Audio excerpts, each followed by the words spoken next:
Coucou et bienvenue sur ma chaîne. Avant toute chose, je tiens à vous remercier d'être de plus en plus nombreux à vous abonner.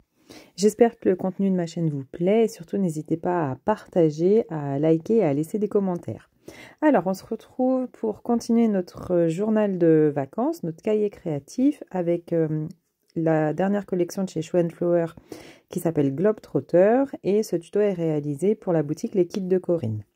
Ici, on va réaliser ensemble quelques pages du premier carnet. Je vous montre un petit peu comment je joue avec les tampons et les papiers de la collection. Vous montrer un petit peu le process et c'est comme ça que j'ai procédé page après page. Par exemple, ici, on a la page avec le rabat sur le côté. Donc, j'avais dans l'idée au recto du rabat de faire un assemblage avec et le papier de collection et des tamponnages. J'ai d'ailleurs utilisé le tampon que Corinne m'avait glissé dans mon colis, la petite aventurière. Et je suis venue la mettre en scène avec le tampon, les bagages, puisque je voulais utiliser les bagages comme une frise sur le côté et le texte qui est fourni sur le tampon comme un tampon de fond. Alors vous voyez, j'ai d'abord positionné mes chutes de papier de collection pour voir un petit peu comment les choses allaient s'organiser. Et ensuite, je viens tamponner à l'aide d'une plateforme de tamponnage sur mon papier aquarelle avec la Versafine claire. Mes tampons. J'utilise maintenant la Versafine claire, donc là c'est la couleur nocturne, c'est la couleur noire. Je trouve que le tamponnage est beaucoup plus fin qu'avec la Versafine noire classique. Après c'est vraiment une affaire de goût, les deux fonctionnent bien, mais c'est vrai que sur le papier aquarelle qui est un tout petit peu texturé, la Versafine claire, elle marque de belles empreintes avec nos tampons. Et puis c'est une encre qui sèche assez rapidement, donc ça me permet comme ça d'avancer dans le projet. Donc je viens positionner mes papiers, ma chute de papier calque, tout simplement parce que c'est un papier que j'ai utilisé sur la page qui lui fait en vis-à-vis en fait, pour que ça soit un petit peu plus harmonieux. Et vous voyez, je viens comme ça disposer mes papiers. Comme fil conducteur le long de mon carnet, j'ai utilisé donc mon encre bleue pour ancrer tous mes bords de papier de collection. Et puis, je vais utiliser également les die cuts qui étaient fournis dans mon kit. Donc là, c'est un set de die cuts avec des étiquettes et puis quelques sentiments. Et je trouvais que du coup, ça permettait d'embellir très rapidement mon carnet puisque, comme je vous l'avais dit, ce carnet-là, je le prépare à l'avance, mais je l'emmènerai en vacances avec moi pour mettre en couleur toutes mes petites scénettes avec mes tampons. Donc le long de ce carnet, je vais venir comme ça répéter le même processus. En jouant sur la disposition des pages, là où il y a des pochettes, là où il y a des rabats, pour venir comme ça le décorer à l'avance et je n'aurai plus qu'à mettre en couleur pendant mes vacances. Ici, avec les chutes de papier calque, j'ai réalisé des petits œillets, donc c'est assez simple à réaliser. Vous perforez avec la Crop-A-Dile votre petit trou et avec une perfo cercle, vous venez perforer autour de ce trou et vous obtenez un œillet très rapidement avec vos chutes de papier. Dans ce genre de projet, pour coller mes embellissements, je préfère utiliser ma colle Tombow, qui est une colle assez forte, qui tient bien dans le temps et qui colle très très rapidement. Ça me permet d'avancer vite. Et puis mon rabat, je viens le coller au double face. Le rouge étant le double face un petit peu, enfin assez fort. Donc comme ça, je suis sûre que le mini va bien s'articuler et mon rabat va bien tenir dans le temps. Donc comme je vous l'avais expliqué, j'ai fait en sorte que mon papier de collection se suive bien au niveau de l'écriture. Et là, au dos, je me rends compte que j'ai collé trop vite mon autre papier de fond, ce qui fait que mon rabat vient, on voit mon rabat au dos. Donc c'est pas grave, je vais rattraper les choses un petit peu plus tard en venant rajouter une chute de papier. Pour fermer mon rabat, alors donc je suis obligée d'utiliser un petit trombone. Sur lequel je suis venue mettre deux petites breloques, un pompon et une petite breloque sirène. Pourquoi? Parce qu'en fait, mon papier de fond étant un papier aquarelle 300 grammes, il est assez épais. Et donc, quand je veux fermer, l'épaisseur fait que ça ne se ferme pas bien. Donc, c'est pas grave, je viens juste fixer mon rabat avec mon trombone et finalement, ça tient très très bien. Ce qui me permet comme ça d'avoir en plus un embellissement supplémentaire et une petite breloque. Et ça, j'aime bien rajouter ça à mes projets. Ensuite, sur le rabat, à l'intérieur, je suis venue mettre une pochette calque. Dans cette pochette, j'avais dans l'idée de mettre des espaces photos, donc des petites photos en 7 par 10, et un tag à la dimension de la pochette, avec une scénette à l'aquarelle et au dos du journaling. Puisque ma page principale, la page du centre, elle est tellement belle avec ce papier de collection, j'ai décidé de ne rien mettre dessus. Mais il me fallait quand même un espace dédié à mes photos et mon journaling, donc je l'ai mis dans ma pochette. Le calque de la collection, il est parfait pour faire les pochettes. Attention, quand vous marquez vos plis, il se déchire si vous marquez trop le pli. D'ailleurs, je crois que... Ah non, c'est sur l'autre, un peu plus tard dans le mini. C'est un tout petit peu déchiré au pli, donc c'est pas grave, puisqu'une fois que c'est fixé, ça ne bouge plus. Mais sachez-le, faites attention quand vous marquez vos plis. Donc ici, je mesure, je m'adapte en fait à l'espace qu'il me reste. Donc là, en l'occurrence, mon tag fera 9 cm de large et 15 cm de haut, mais peu importe, il faut remesurer à chaque fois et adapter votre tag à la taille de votre pochette. Pour ce tag, je voulais absolument faire une scénette à l'aquarelle. Donc je viens directement dans mes chutes de papier aquarelle découper un morceau de 9 par 15 cm. Et ensuite, je viendrai tamponner ma scénette avec donc mes petits personnages que je vais mettre en scène un petit peu plus tard. Je vous montrerai. Alors, regardez mes die cuts. Ce que j'ai fait, n'oubliez pas, la colle tombeau, c'est une colle repositionnable. Au dos de chaque die cut, j'ai déposé une toute petite pointe de colle que j'ai laissé sécher quelques minutes. Et ensuite, je suis venue tout recoller sur ma feuille A4, bien à plat, et ensuite je la range dans ma pochette. Ce qui me fait qu'en un coup d'œil, je vois mes die cuts, ça m'évite de fouiller dans mes die cuts, et ça me permet justement d'optimiser mon matériel et de l'utiliser au maximum.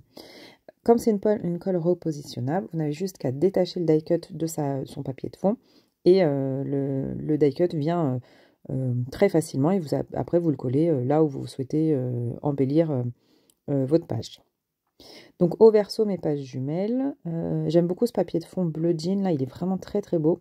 Mais vous voyez, avec mon rabat, je me suis un petit peu loupée. Donc pour cacher ça, je vais venir découper une bande qui fait toute la hauteur de mon rabat sur environ 2 cm. Et puis en rappel sur la page en face, je vais venir également couper la même dimension de bande que je vais venir disposer comme ça, comme un rappel. Et puis finalement... Là, c'est parce qu'on le sait, on voit que voilà, je rattrape. Mais finalement, sur le carnet à la fin, je trouve que ça ne se voit pas vraiment et ça ajoute un embellissement supplémentaire. C'est coordonné au niveau des couleurs, donc ça passe très très bien. En scrap, il n'y a pas d'erreur. On rattrape. Moi, j'en fais. Je crois qu'à chaque projet, j'ai une erreur. Mais en fait, j'arrive très facilement à rattraper. Donc, et puis, c'est du fait main. Donc, on peut s'autoriser quelques erreurs, je pense. Ce que j'ai fait, c'est surtout, je suis venue ancrer mes papiers pour que ça soit un petit peu cohérent. Et je viens disposer mes 2 petits carnets dans lesquels vont venir se glisser les photos un petit peu plus tard. Mais avant de les coller, je vais venir faire des mises en scène avec mes tampons pour illustrer un petit peu mon fond de page. Alors pour mettre en scène mes tampons, je suis partie de mon fond bleu qui peut rappeler le fond marin et de mes feuilles, de mes fleurs qu'on peut voir sur la chute de papier que je suis venue coller comme ça en rajout pour masquer mes erreurs. Et donc j'ai décidé de faire une mise en scène aussi bien florale que maritime pour rappeler un petit peu le thème de mes papiers. L'avantage de ces papiers de collection, c'est que vous pourriez partir dans n'importe quel thème puisqu'ils sont assez neutres et permettent comme ça de laisser parler son imagination et de créer tout un univers qui nous plaise et qui viennent illustrer nos photos. Moi, c'est vrai que je suis partie dans un thème marin et floral parce que ça va être un petit peu le thème de mes vacances, mais vous pourriez très bien décliner sur un thème citadin, par exemple, ou vraiment même les die cuts se prêtent à ce genre de thème, donc c'est assez polyvalent. Je profite de faire mes tamponnages de sentiments. Pour les mises en couleur, je ferai ça très rapidement pendant les vacances, donc je pense que je mettrai en couleur mes illustrations et pas le fond de page. Peut-être une ombre autour des illustrations, mais c'est tout. Ce qui fait que mes tampons de texte se verront très très bien. Vous voyez, là derrière mon die cut, je suis venue gommer avec ma gomme magique le petit résidu de colle qu'il y avait. Et je vais venir comme ça le glisser à l'arrière de mon carnet comme un tag sur lequel je viendrai faire des petites notes de journaling. C'est l'avantage de ce set de die cut. Vous avez des die cut de tailles différentes, avec notamment des grands tags, des espèces de grands tickets, qui moi me servent en l'occurrence comme die cut pour faire mon journaling. Je cherche comme tag, voilà, pour mon journaling. Alors j'étais gênée par ma ficelle, par l'épaisseur de la ficelle. J'avais peur qu'en faisant glisser le die cut, ça arrache la ficelle. Donc je suis venue juste camoufler ça avec un papier blanc standard. Et vous allez voir, je vais venir placer mon double face de telle sorte que mon die cut vienne juste se glisser dans l'encoche, dans l'espace prévu entre mon double face. Ce tag, ce die cut, je le transforme en tag en lui perçant donc un trou.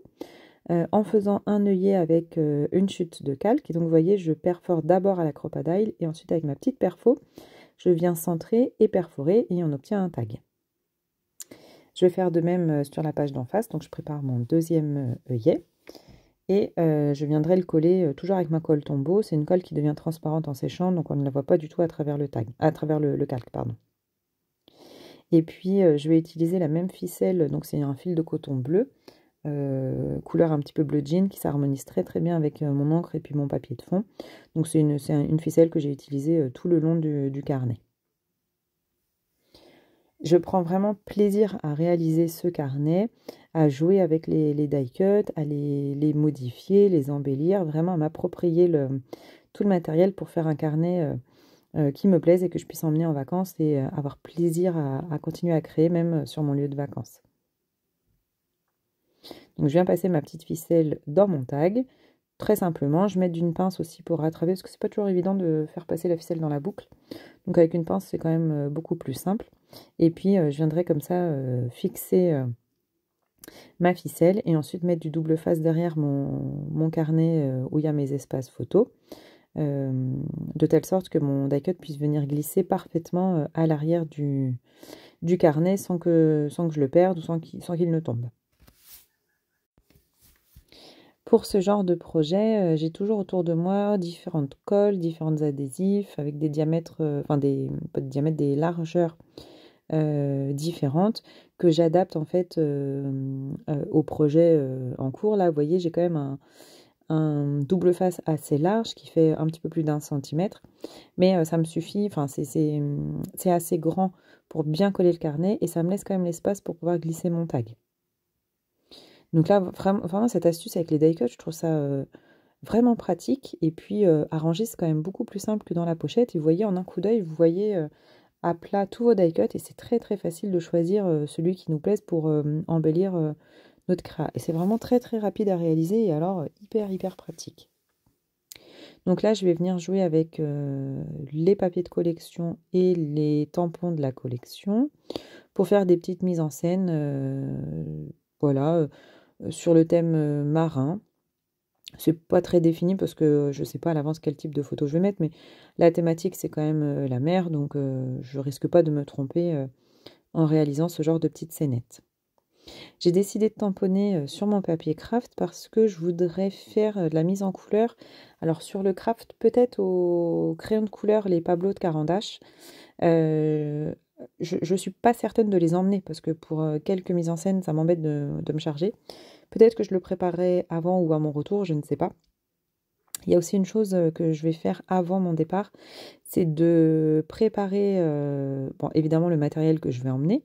Je ne sais pas encore si j'emmène les crayons de couleur aquarellables ou mes godets d'aquarelle, mais une fois que j'aurai décidé quel médium je vais utiliser, je vais préparer mes nuanciers avec mes couleurs, mes mélanges, pour bien les noter. Comme ça, sur place, je n'aurai plus qu'à reproduire mes mélanges sans avoir à réfléchir quel type de mélange je veux faire. Donc ça, c'est quelque chose que je prévois de faire.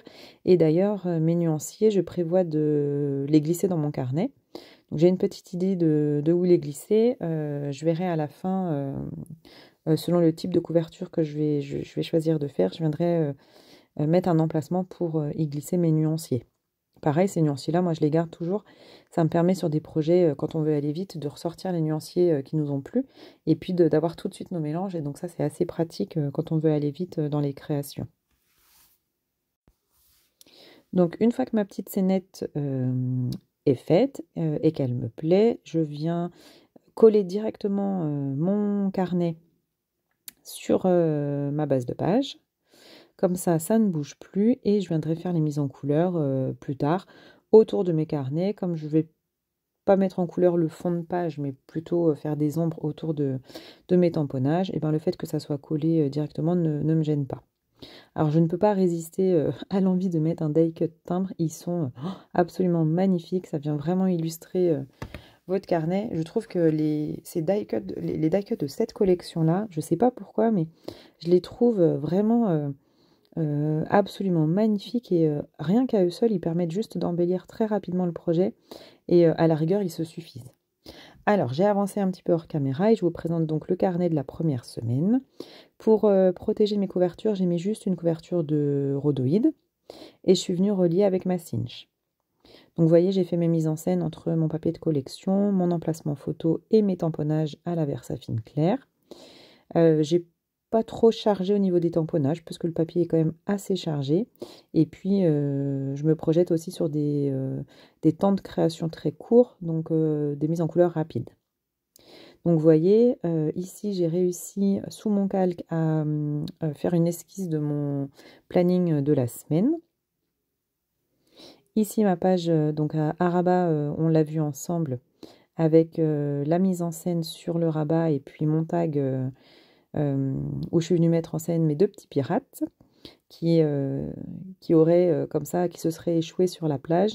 Donc je suis venue juste dessiner les dunes de plage, l'horizon, la ligne d'horizon, et puis je viendrai comme ça mettre en couleur après à l'aquarelle. Et derrière, j'ai illustré l'emplacement pour faire du journaling. Je viens y glisser 2 petits emplacements photos. On verra plus tard si je mets des photos recto verso ou juste recto, je ne sais pas encore. Finalement, ma fermeture avec mon trombone, ça bouge pas. Donc impeccable, je suis très contente. Mes pages jumelles, avec pareil les mises en scène, les die cuts, les carnets couleur craft, mes emplacements photos. Et puis au fond, mes tampons qui viennent comme ça illustrer ces 2 pages, qui allient entre le monde marin et le monde floral. C'est un petit peu un monde imaginaire. Vraiment poétique. Et voyez le petit timbre en bas à droite, j'ai mis celui-là rouge parce que je pense que la mise en couleur de la fleur, je la ferai dans ces tonalités-là. Et donc, ça fera un rappel de cette couleur sur les 2 pages. Mon die cut que j'ai transformé en tag pour faire mon journaling. Dans l'autre carnet, je suis venue le glisser à l'intérieur, puisque l'emplacement derrière est un tout petit peu juste et ça s'accroche. Donc plutôt que de déchirer mon carnet, je suis venue le mettre directement à l'intérieur, ça ne bouge pas. Donc il n'y a pas de raison que je perde mon die cut. Ces pages jumelles, elles sont vraiment, le papier de collection est vraiment très très beau. J'aime beaucoup les tonalités de craft et de bleu, c'est vraiment très joli. Ici, donc la page avec les fleurs, le carnet qui s'ouvre. Donc où on vient mettre notre emplacement de journaling et derrière une petite scénette à mettre en couleur. Et puis 3 emplacements photos. Et en face, on a la page, donc c'est un mood board. On voit pas encore on voit pas très bien les lignes des cases, mais c'est bien un mood board avec les tampons d'anciennes collections d'ailleurs et de cette année. Donc comme ça, on mixe un petit peu notre matériel, les anciennes collections, les nouvelles. Il y a un emplacement photo que je n'ai pas collé, qui tient juste avec un petit ruban de masquage, juste pour illustrer mon emplacement photo. Au dos, on a une page avec une pochette, donc une pochette calque. Et à l'intérieur, un carnet. Donc un carnet qui renferme un espace pour 3 photos, donc en format portrait en 10 par 15, donc des grandes photos. Et puis un fond illustré avec le tampon carte postale que je viendrai mettre en couleur après. Donc pour protéger du rhodoïde. Et puis là, pour le moment, je ferme avec ma pince double, qui est une pince assez épaisse, pour juste que les pages se tiennent bien et qui prennent bien la forme du carnet. Donc ça, c'est mon carnet pour la première semaine et je viendrai illustrer mon carnet pour la deuxième semaine sur avec la même technique et le même principe. Alors j'espère que ce projet vous plaît. Moi, je prends énormément de plaisir à le réaliser pour mes prochaines vacances. La collection, elle est absolument sublime. Vous pouvez la retrouver sur la boutique Les Kits de Corinne. Je vous dis à très vite pour la suite de notre projet. Bye bye!